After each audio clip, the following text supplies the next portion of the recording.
नमस्कार, पाटील जेवण मराठी रेसिपीमध्ये तुमचं स्वागत करते। आज आपण बनवणार आहोत साबुदाणे वडे। जर तुम्ही चॅनलवर नवीन असाल तर लगेचच चॅनलला सबस्क्राइब करा, तसेच बेल आयकॉनवरही प्रेस। एक वाटी भिजलेला साबुदाणा, 3 हिरवी मिरची बारीक कापून घेतलेली आहे, 1 चमचा लाल तिखट, 2 चमचे शेंगदाण्याचं कूट व 3 बटाटे उकळून घेतलेले आहेत। उकळलेल्या बटाट्यांमध्ये आपण सर्व वस्तू मिक्स करून घेणार आहोत। लाल मिरची, हिरवी मिरची, शेंगदाण्याचं कूट व चवीनुसार मीठ। चवीनुसार मीठ टाकून झाल्यानंतर मिश्रण एकजीव होईपर्यंत मिक्स करून घेऊ। उकळलेले बटाटे आपण चुरून टाकल्यामुळे त्यामध्ये पाणी लागणार नाहीये। कढई गरम झालेली आहे, त्यामध्ये तेल टाकून घेऊ। तेल गरम होतंय तोपर्यंत आपण वडे तयार करून घेऊ।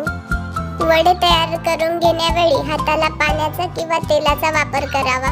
पाण्याचा व तेलाचा वापर केल्यामुळे आपले वडे गोल होतात, तसेच तुटतही नाही। अशा प्रकारे आपण वडे तयार करून घेणार आहोत।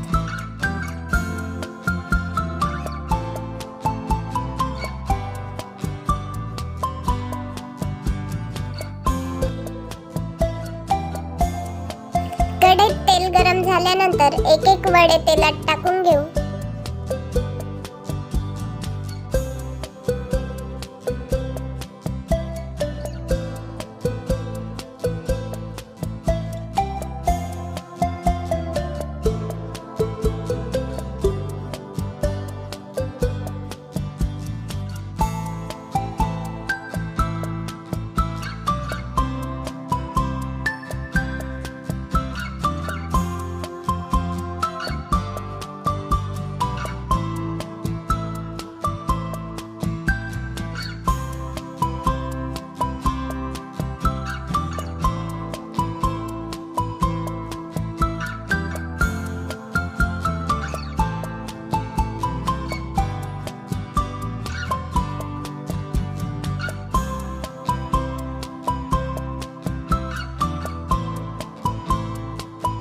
अशा प्रकारे आपले साबुदाणे वडे तयार झालेले आहेत। अशाच प्रकारच्या नवनवीन रेसिपी पाहण्यासाठी चॅनलला सबस्क्राइब करा, लाईक करा, शेअर करा, कमेंट करायला विसरू नका। अशाच प्रकारे नवनवीन येणारे रेसिपी तुम्ही बघत राहा।